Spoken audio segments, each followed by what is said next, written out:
Мисалы мен ушул жер жанагы Воен Антоновканы Кожомкул болгонун, Покровка айылы, Новомихайловка дейт,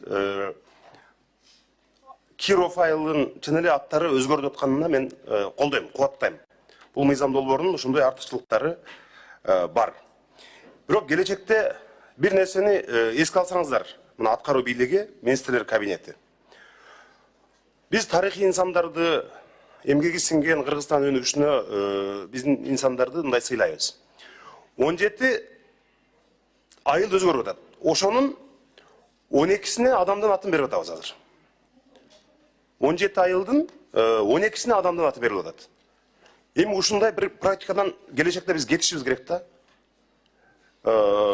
Эгер мындай жол менен кетсек, бизде мындай соо айылдар калбайт да, бардыгын коюп бүтөбүз. Бүт ушу кыргыздарга ушундай бир оору болуп калды да. Сөзсүз өлүп баратсам дагы ушу атамдын же чоң атамдын атын бир көчөгө берип калайын. Ошонун бир жетишкендик катары, ошонун бир мындай урпактары жакшы тың чыккан адам катары элестетип алганына мен таң калам да. Мындай идеология болбош керек да. Италияда Леонардо да Винчи деген көчө же бир район жок да мисалы. Дүйнөгө атагы таш жарган талант.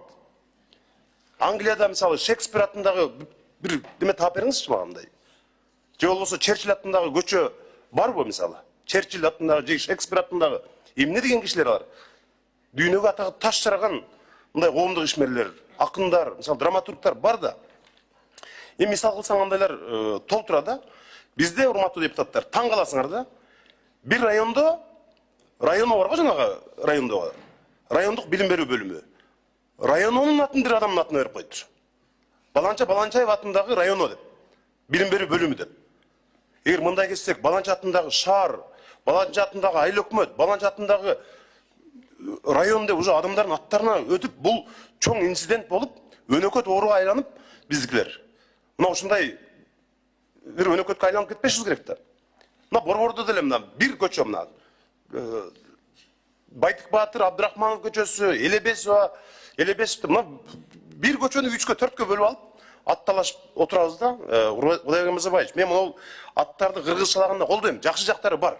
Мисалы ошол эле Баткенде мына Орто Боз деген, Алтын Бешик деген, Арча Бешик, мына мыкты аттар бар. Силердин сунуштаган долбоордо баары эле мындай адам аты эмес. Мына ошондой Чимкен деп атат мына мисалы. Жакшынакай эле кыргыздар аттар бар да мисалычы. Мына ошондой болсо жакшы болот эле. Эски тарыхый аттары болуш керек да. Мына ошол эле Бишкекте Борбордо дагы жанагында Масалиев, Усубалиев, Айтматов деп 4 районду өзгөртөбүз деп чыктык да. Эгерде өзгөрткөнгө мен аябай мындай макулмун, кошулам. Бирок ошондой эле мындай бир жакшынакай аттар бар да. Алато мисалы. Адамдын фамилиясын мындай бергенде туура эмес экен. Мисалы, ошо Кара Бураны Айтматов дегенде дагы мен мындай каршы болгом.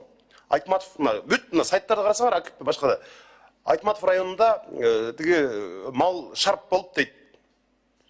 Айтматов районунда авария. Эми мына ушундай боло берет да. Бишкекке деле койсок, Баланча жерде тиги Баланча көчөсүндө сойкукана табылды. Мисалы, бул биз артык кылабыз деп атып, тыртык кылып атабыз да. Ошондуктан мындан кийин эмне үчүн тиги ал районо деген ал мамлекеттик билим берүү бул өкмөттүк бир системадабыз. Эми ошого дагы адамдардын аттарын коюп баштадык. Мындай болсо бизде со министрликтердин аттарына коюп баштайбыз деп чыгат да мындачы. Район шаарларга, Борбор калага дагы Баланчанын атын беребиз деп. Ошондуктан мына ошондой тынчма уулдары чыкса, бүт ошол жерде жакшы жардам беришсин.